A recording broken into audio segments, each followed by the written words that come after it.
है। तेरे पापा को ना मीठा बहुत बहुत बहुत पसंद। वो कल मम्मी मुंबई जा रही है।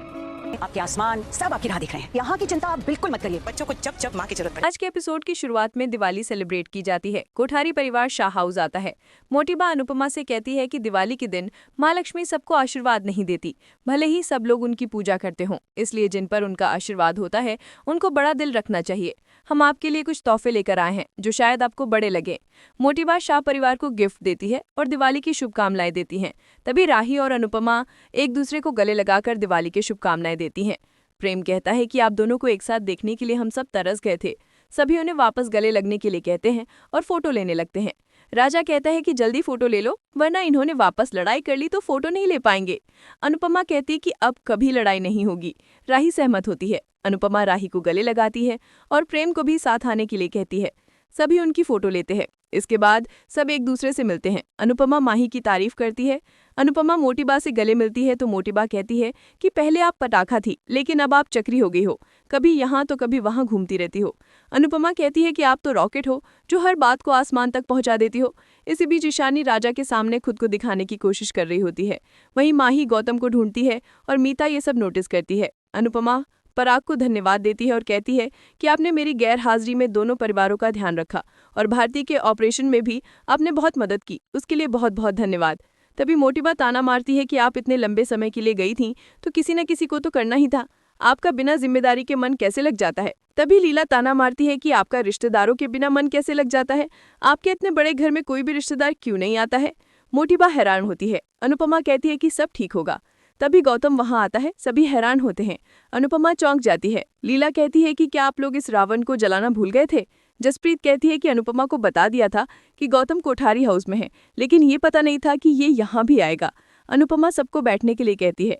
मोटी बा कहती है कि प्रेम ने बाबूजी का बहुत ख्याल रखा, काश अंश भी ऐसा होता तो प्रेम को नहीं आना पड़ता।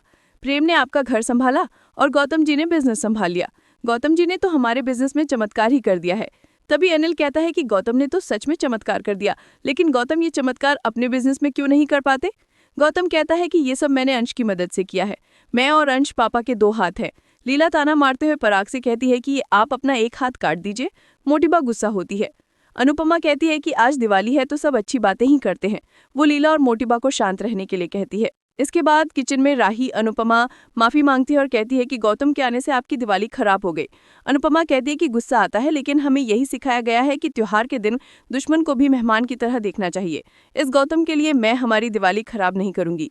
तभी राही लड्डू खाने लगती है तो अनुपमा बताती है कि ये लड्डू नहीं, मोमबत्ती है। राही हैरान होती है। अनुपमा बताती है कि एक बार अनुज ने इसे लड्डू समझकर खा लिया था। राही कहती है कि मैं भी उन पर ही गई हूँ। अनुपमा बताती है कि अनुज को मिठाई बहुत पसंद थी। राही पूछती है कि आपकी उनके साथ पहली दिवाली कैसी थी। अनुपमा बताती है कि पहली दिवाली पर अनुज ने पूरे शाह परिवार के सामने ऐलान कर दिया था कि वो मुझसे प्यार करते हैं। राही कहती है कि मेरे पापा तो बेस्ट थे। अनुपमा सहमत होती है और कहती है कि उनके जैसा कोई नहीं हो सकता। तभी वो दूर रहकर भी पास है, ऐसा लगता है कि वो हर पल मेरे पास है। राही कहती है कि मुझे भी ऐसा ही लगता है। अनुपमा भावुक होकर राही को गले लगा लेती है। दूसरी तरफ माही गौतम से माफी मांगती है कि सब आपको इतने ताने दे रहे हैं। गौतम कहता है कि कोई बात नहीं, मैंने काम ही ऐसे किए हैं। माही कहती है कि आप खुद को दोष देना बंद कीजिए, गलतियां सभी करते हैं, लेकिन हर कोई आपकी तरह गलतियां स्वीकार नहीं करता। मेरे मन में आपके लिए बहुत इज्जत है। दूसरी तरफ परी राजा को देख रही होती है। किंजल परी से पूछती है कि तुम दिवाली के दिन इतनी उदास क्यों हो। परी बहाना बनाती है। किंजल पूछती हैं कि तुम्हारे और राजा के बीच में कुछ हुआ तो नहीं है। परी मना करती है।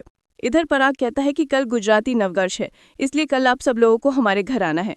लीला मना करती है। मोटी बा कारण पूछती है तो राही बताती है कि कल मम्मी वापस मुंबई जा रही हैं। ये जानकर सभी हैरान होते हैं, लेकिन मोटी बा खुश होती है और कहती है कि अगर टिकट नहीं बनी है तो हम मनवा सकते हैं। पराग मोटी बा को रोकता है। मोटी बा कहती है कि अब सारी ट्रिप हो गई है तो अब हमारे घर की बहुएं घर गृहस्थी संभालेंगी। घर संसार में औरतों के हिस्से में घर आता है और मर्दों के हिस्से में संसार आता है, लेकिन यहाँ तो उल्टी गंगा बह रही थी। लेकिन अब सब पहले जैसा होगा, अब हमारे घर की औरतें घर भी संभालेंगी। अनुपमा हैरान होती है। मोटी बा अनुपमा से कहती है कि आप बिना चिंता किए जाइए और वहीं रहिए, दूरी से तो प्यार बढ़ता है। तभी देविका कहती है कि आप भी अपने परिवार से दूर चली जाइए। देविका को देखकर अनुपमा बेहद खुश हो जाती है और दोनों गले मिलती है। देविका सभी से मिलती है और सबको दिवाली की शुभकामनाएं देती है। देविका मोटी बा से कहती है कि आपका भी अपने परिवार से प्यार बढ़ना चाहिए, बताइए आपकी कहाँ की टिकट बनवाऊं। सभी को हंसी आती है। देविका मोटिबा की बोलती बंद कर देती है। मोटिबा कहती है कि ये तो हमने ऐसे ही बोल दिया था। देविका कहती है कि आप सोच समझकर बोला कीजिए। कई बार अपनी बात ही लौटकर वापस आ जाती हैं। इसके बाद देविका जया को बुलाती है। जया अनुपमा से मिलती है। सभी जया से मिलते हैं और खुश होते हैं। जया देविका को मम्मी कहती है तो देविका अनुपमा को बताती है कि मैंने जया को गोद लेने का फैसला कर लिया है। अनुपमा खुश होती है। राही कहती है कि जया को देखकर मुझे मेरा बचपन याद आ गया। देविका, अनुपमा और राही गले मिलती हैं। बाबूजी पार्टी शुरू करने के लिए कहते हैं। इसके बाद डांस शुरू होता है। अनुपमा और राही डांस शुरू करती हैं। सभी खुशी से झूमते हैं। प्रेम और राही एक साथ डांस करते हैं। पराग भी ख्याति के साथ डांस करता है। पूरा माहौल खुशी से झूम उठता है। प्रेम वीडियो बना रहा होता है, तभी उसे मैसेज आते हैं तो वो चैट करने लग जाता है। अनुपमा देविका को देखती है तो वो तुरंत उससे पूछती है कि क्या तुम ठीक हो। देविका कहती है कि मैं ठीक हूँ। तुम मुझे बताओ कि जब मैं यहाँ आई थी तो सब उदास क्यों थे। अनुपमा बताती है कि मैं मुंबई जा रही हूँ, अब सब ठीक है, इसलिए मैं मुंबई जाकर नई शुरुआत करूंगी। देविका अनुपमा से सहमत होती है और कहती है कि तुम्हें अब अपने बारे में सोचना चाहिए। दूसरी तरफ तोशिया ईशान्य और राजा को नोटिस करता है।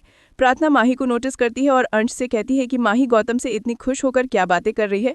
अंश कहता है कि क्या तुम्हें जलन हो रही है। अंश नाराज होकर चला जाता है। इधर प्रेम को कॉल आते ही वो चला जाता है। राही प्रेम को नोटिस करती है। अनुपमा सोचती है कि हाँ तो सब ठीक है, इसलिए कल से मेरी नई जिंदगी और मेरा नया सफर होगा। इसी के साथ एपिसोड खत्म हो जाता है। अगले एपिसोड में देखने को मिलेगा कि गोवर्धन पूजा के दौरान माही गौतम के करीब जाने की कोशिश करती है। मोटिबा अनुपमा से कहती है कि आप बिना डरे मुंबई जाइए, यहाँ की चिंता मत कीजिए। अनुपमा कहती है कि बच्चों को जब माँ की जरूरत पड़ेगी तब माँ को आना ही पड़ेगा। इसके बाद अनुपमा माही और गौतम को साथ में देखती है तो हैरान हो जाती है। प्रार्थना बताती है कि माही गौतम के जाल में फंस चुकी है, अब आप ही उसे बचा सकती हैं। अनुपमा परेशान हो जाती है। आज का एपिसोड आपको कैसा लगा हमें कमेंट करके जरूर बताएं। साथ ही ऐसे ही डेली अपडेट्स के लिए इस वीडियो को लाइक करें और हमारे चैनल टेली एक्सप्लेन को सब्सक्राइब करें।